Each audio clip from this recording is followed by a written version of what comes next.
to infinity and beyond. Welcome to The Big Puzzle.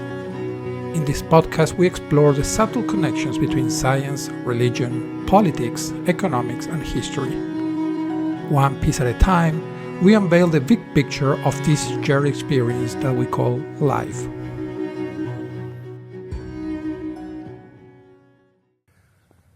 One of the topics I find very interesting is the topic of sensory substitution.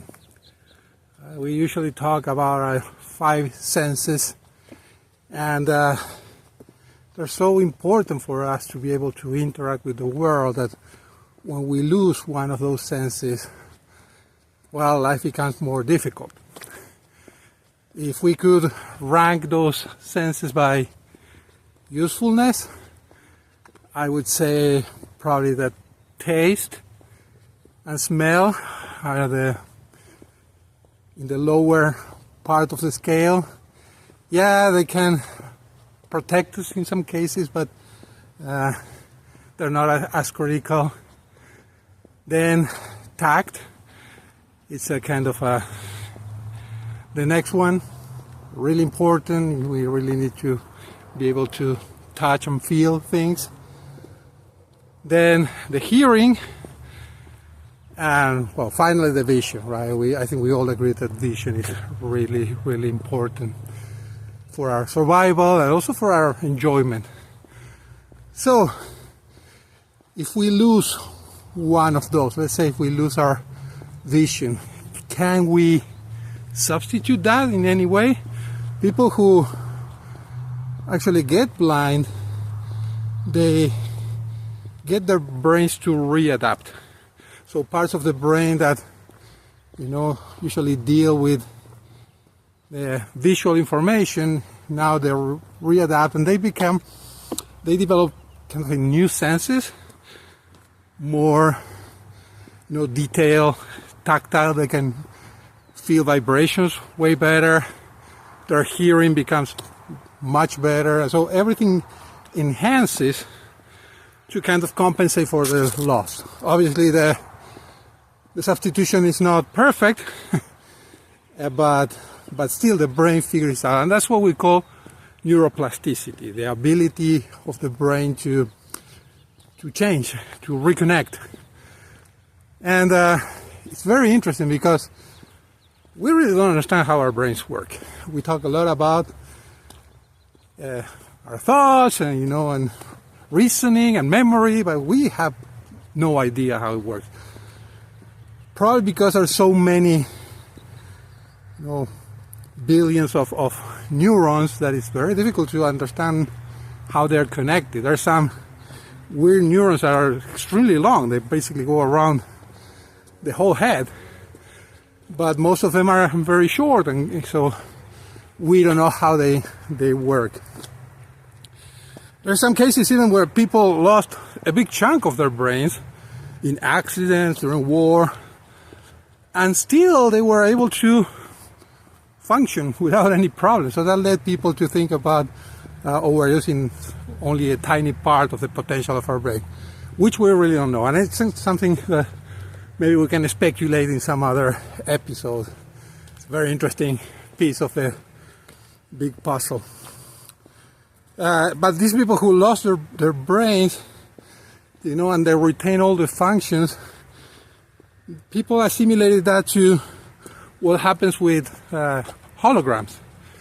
One interesting thing about the laser holograms is that the information about the image is not in one place. Like if you think about a picture, well, where in the picture is the eye, where is the nose. I mean, you can find, but in a hologram, all the information is everywhere. Yeah, it's weird. So when you destroy part of the hologram, you're not really losing the image, the 3D image, but you're losing resolution. So it has less quality. So that's very interesting, and probably it would worth its own exploration. But people say, well, then maybe our brains are what they call is a holistic memory.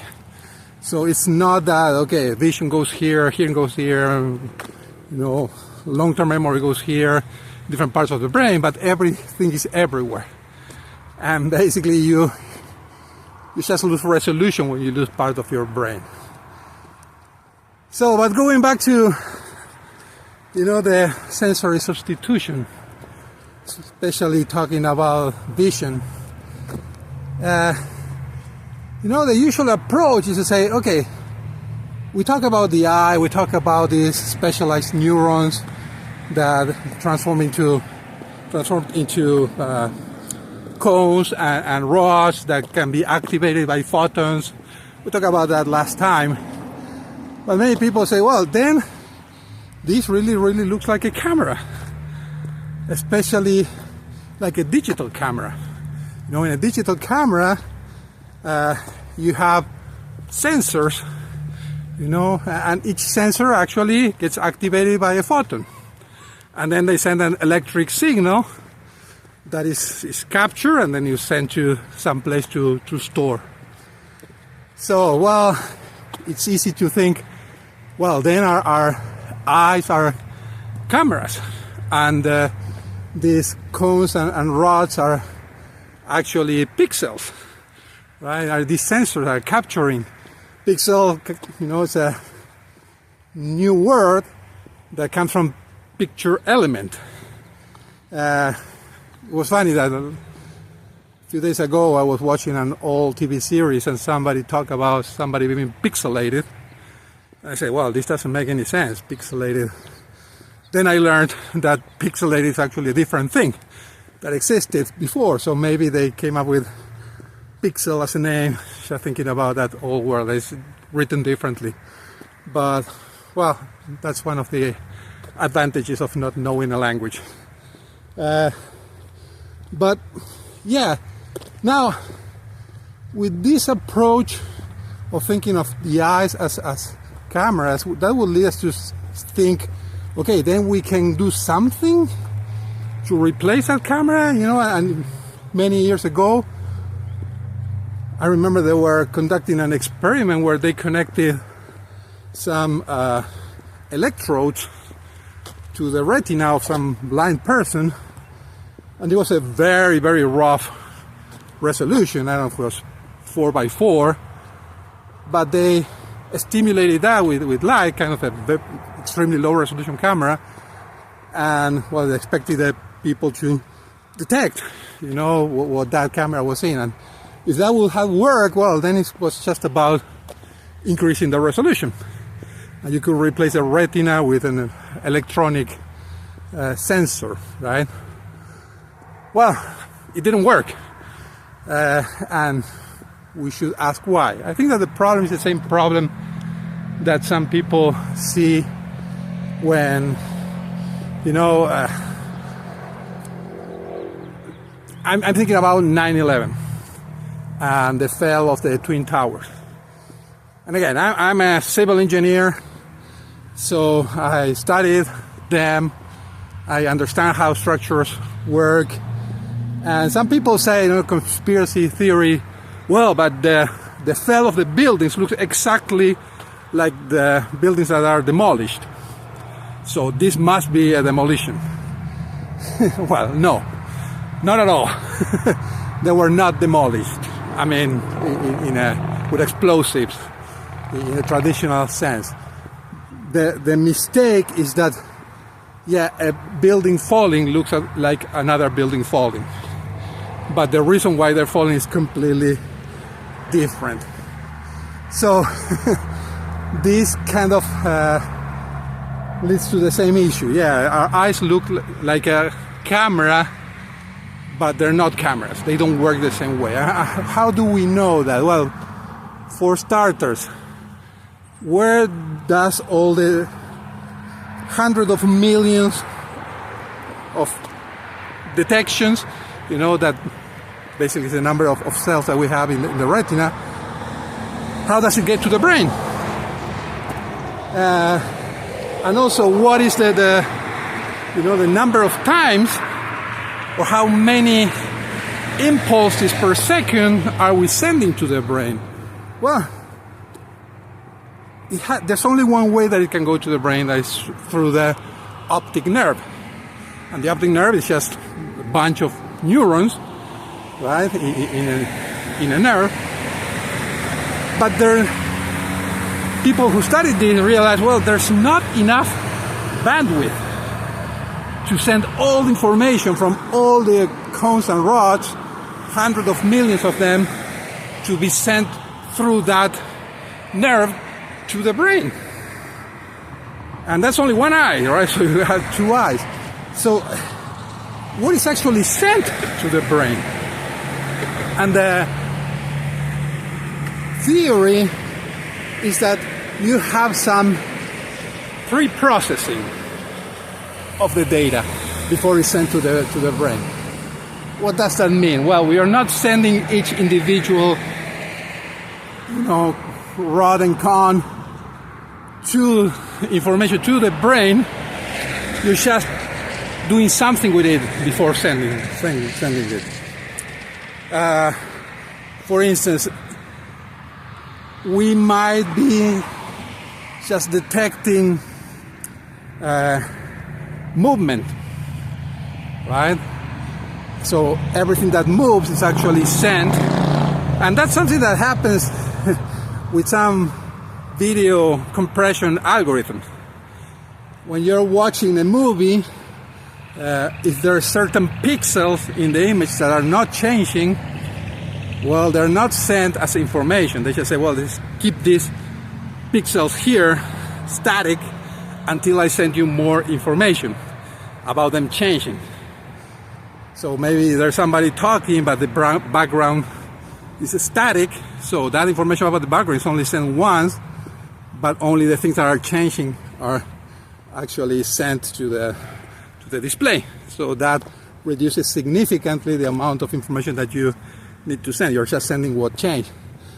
So maybe that's the way the eyes work. So some pre-processing in the back of the retina reduces all that information into a different type of information, much compressed. The same thing happens in images. So in the early days of computing, well, you would save all the information from all the pixels one by one, so you have the exact color.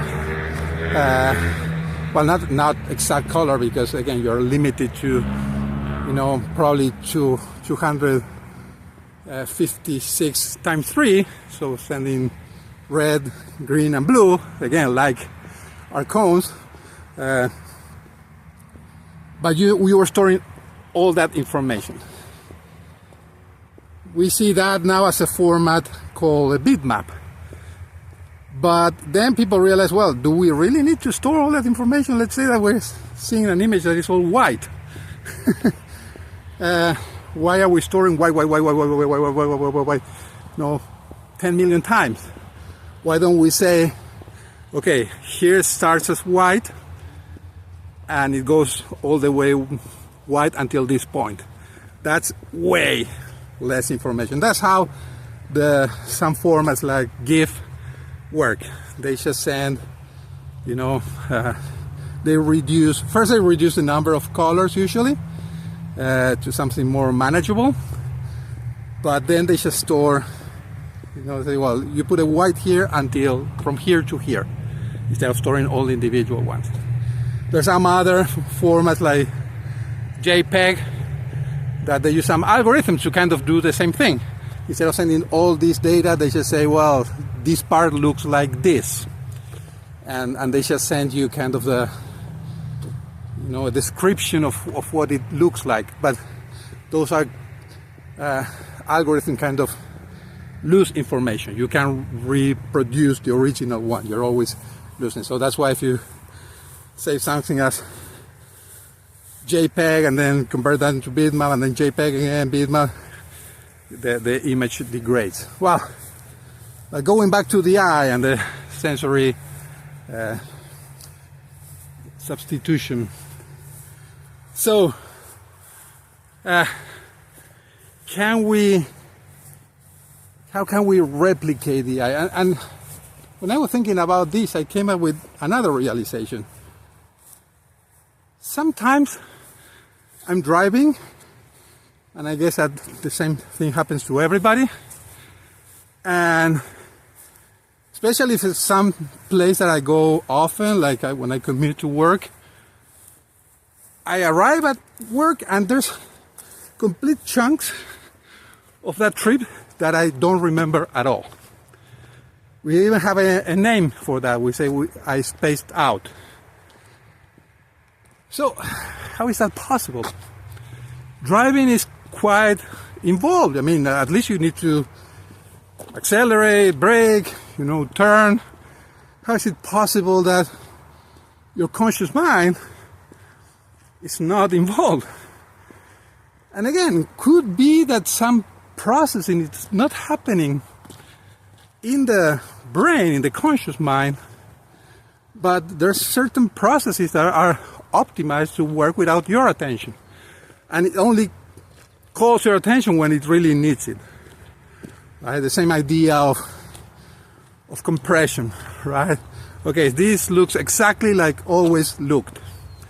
So don't worry about that. I have this, right? If something looks different, then I'll call you.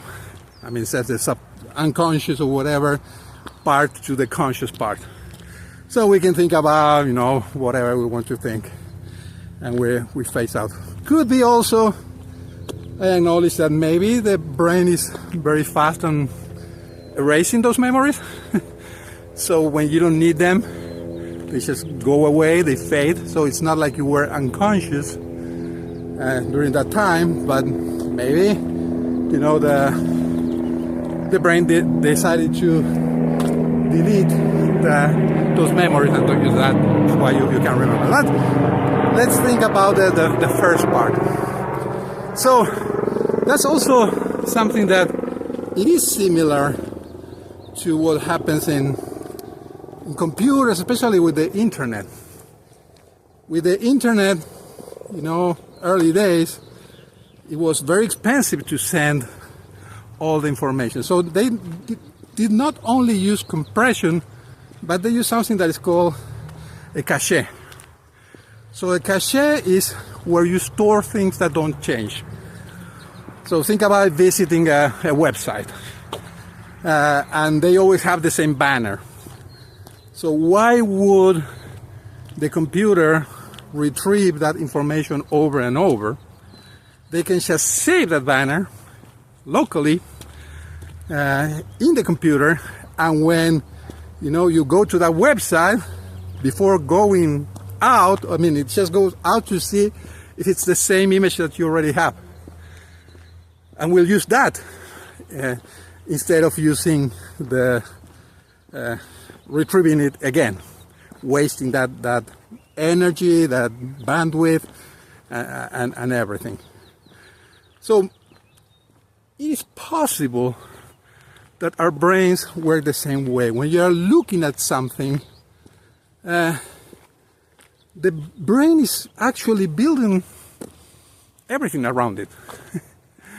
So I did this walk many times.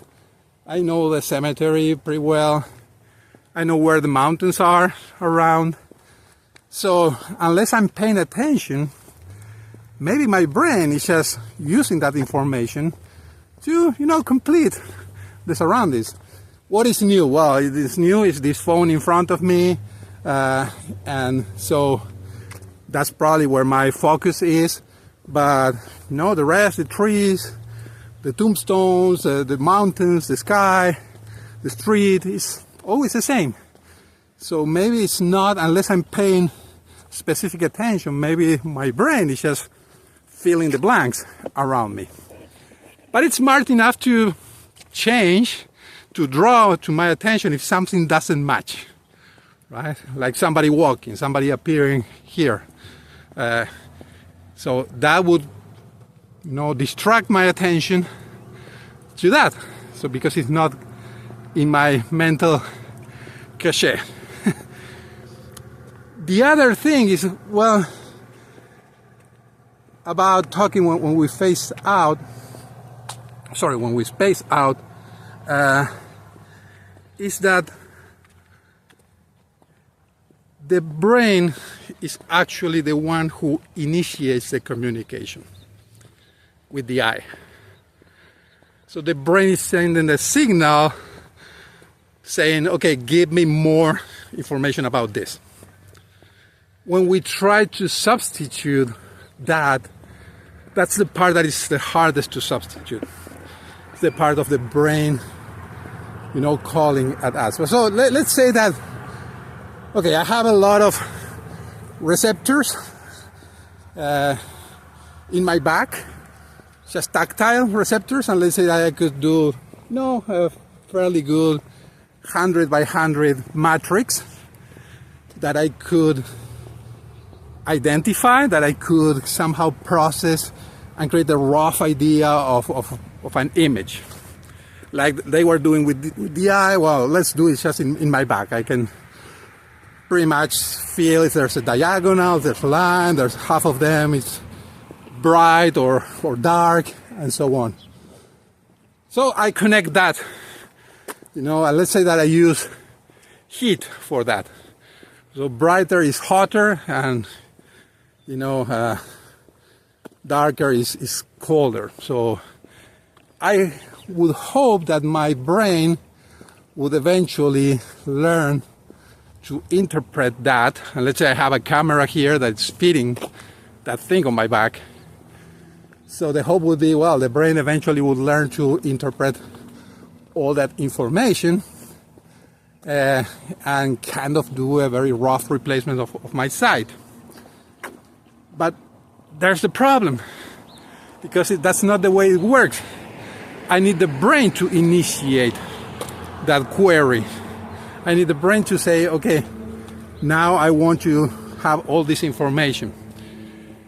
If I don't have that, then that thing on my back will be bothering me all the time.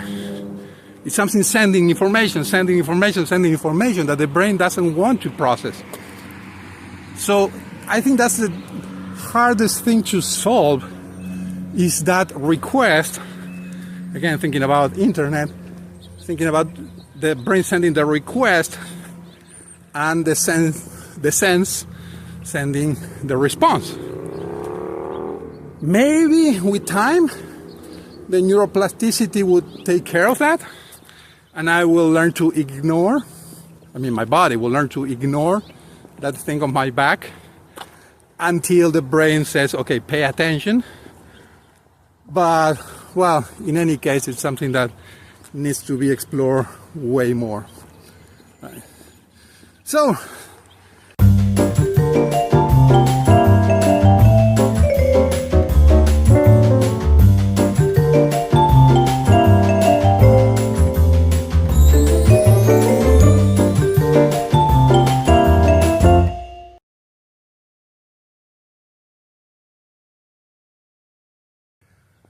five senses and usefulness. It's a kind of the next one, and we don't know how they work. What happens with holograms? It will worth its own exploration. These cones and rods are actually pixels, right? Some electrode. Well, it didn't work when I'm thinking about 9/11. The mistake is that a building falling looks like another building falling, and that's only one eye, right? One by one, that's way less information.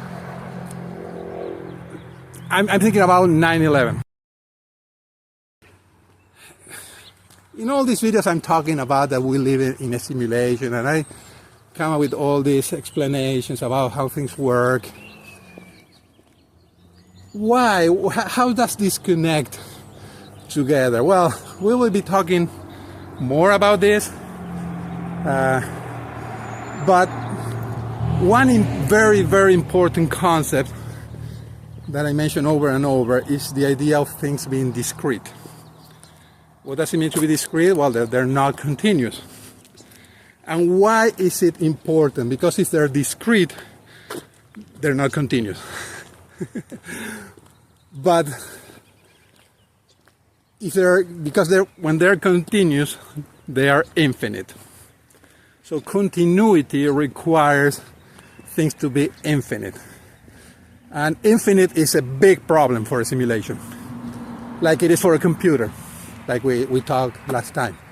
So if we find that this universe is discrete in every possible way, well, then we have a stronger case that this is built, right? So for many, many years, people thought, well, the universe has no limits. And, well, then we realized, yeah, there are limits. And we try to explain those limits with the Big Bang, right? And kind of there's a wall at the end of the universe, if you will, like I think it was the Hitchhiker Guide of the Universe that talk about reaching that wall. But there are limits. When we go small, again, somebody thought, well, we can always break things more and more and more, so matter is infinite. It is not. First we find the atoms, and then we found quantum physics that actually won't allow us to observe things when they're small enough. So another limit, another thing that is not really continuous. In my previous video, I put in the thumbnail this data, say, a TV set with a galaxy, and it said 10 to the power of 55 photons and nothing to see, or something like that. That number 10 to the power of 55 is actually a 10, a 1 followed by 55 zeros. And that is approximately the number of photons that a galaxy emits in 1 second. And that's why we are able to see galaxies, because of that ridiculous large number. If you're seeing a galaxy, that means that one of those photons, or many of those photons, actually reached your pupil, tiny spot, and then got into your cones or rod.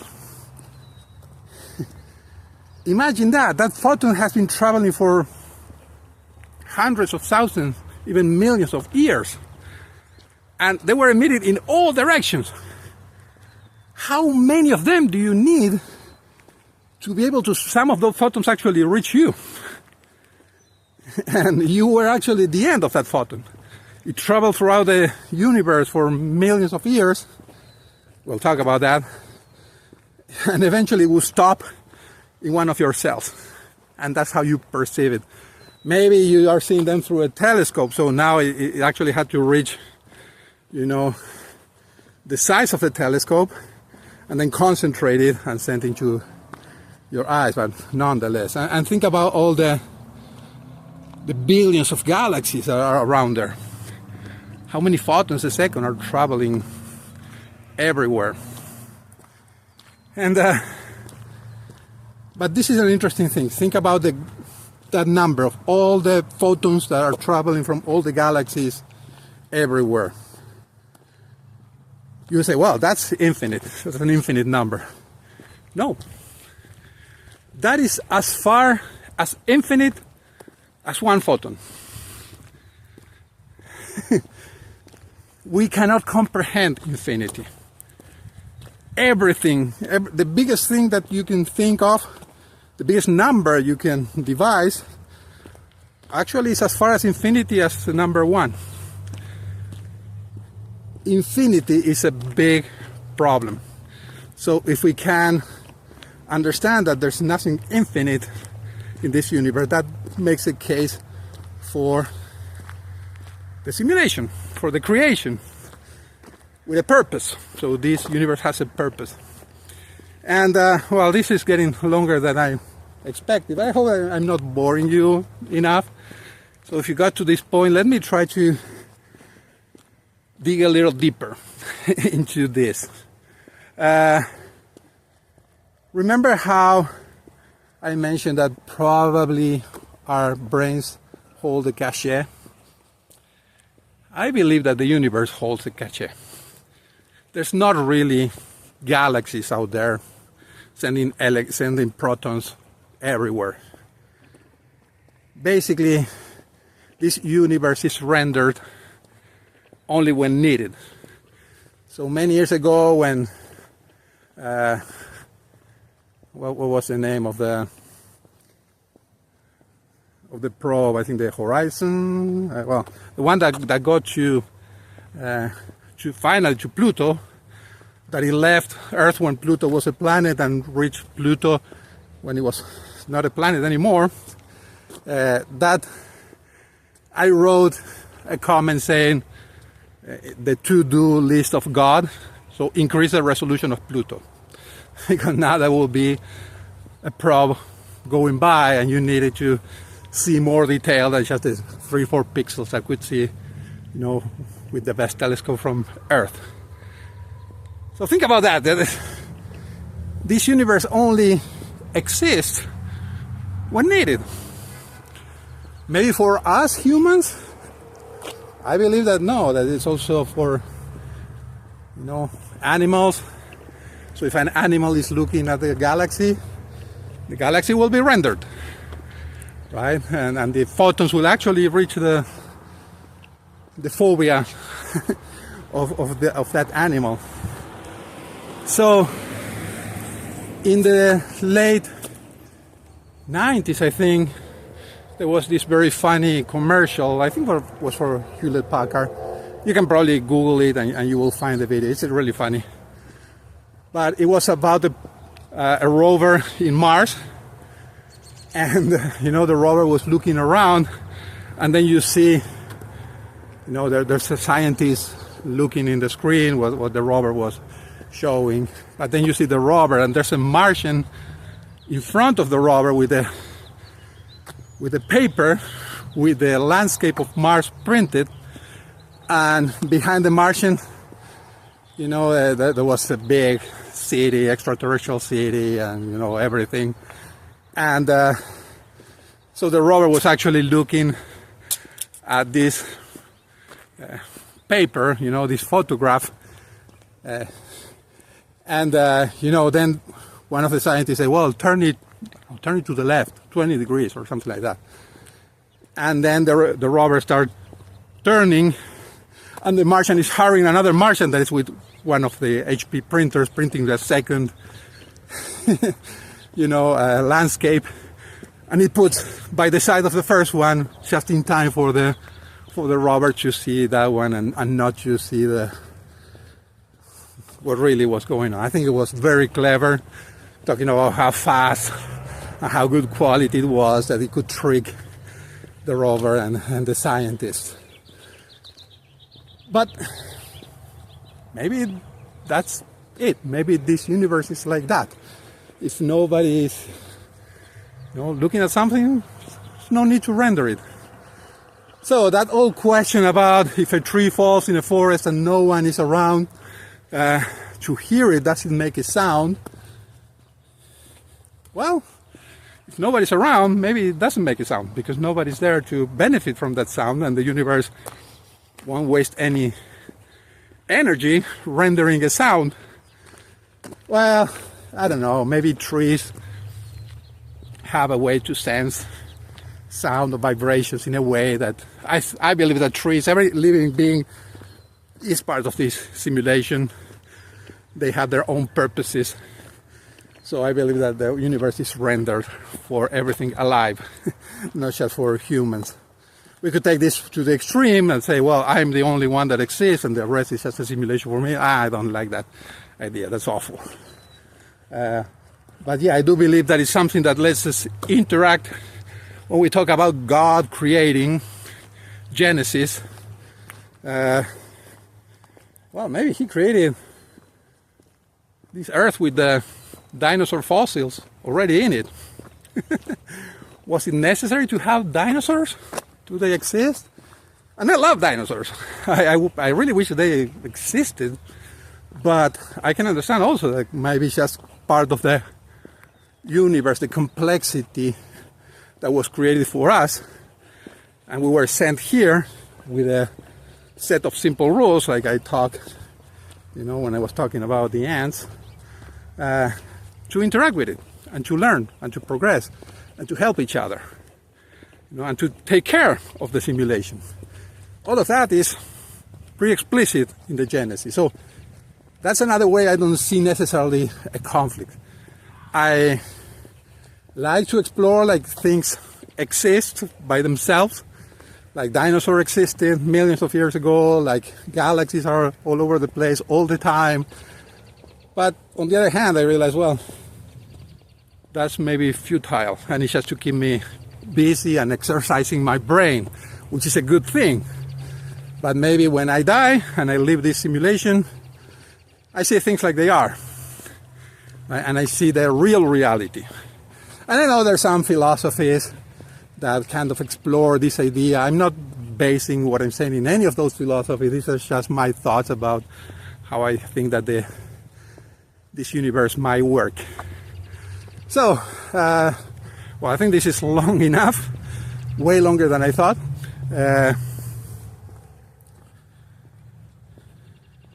Let's just leave it here, and maybe we can talk about some of these open pieces of the puzzle, like holograms, like, well, let me say that this last thing, because I think it's kind of funny. What suspension of disbelief is, right? So when you're watching a movie or going to a theater, you know that you're not watching a real thing, you're watching actors. But you say, okay, I'm going to believe this, right? So to make it enjoyable. So with that commercial that I was talking about, it broke my suspension of disbelief, but not because of the Martians, but because of the scientist saying, oh, turn it to the right, turn the rover to the right, and that happened immediately. And there's 5-minute delay on average communication with Mars, so that wouldn't have happened. So my brain at that point said, this is wrong, this is not scientifically correct. So that's how it broke my my suspension of disbelief. Well, again, if you got to this point, that means that you kind of liked it. So why don't you just go and click the like button so other people could see these things. They're rendered in their parts of the universe. Also, leave a comment. I really want people to say that I'm crazy, and why. Maybe I can learn something from that. Share it as well with other people, with your friends or your enemies. And you can subscribe as well. So that will be it for this one. Hope to see you in the next one. Bye.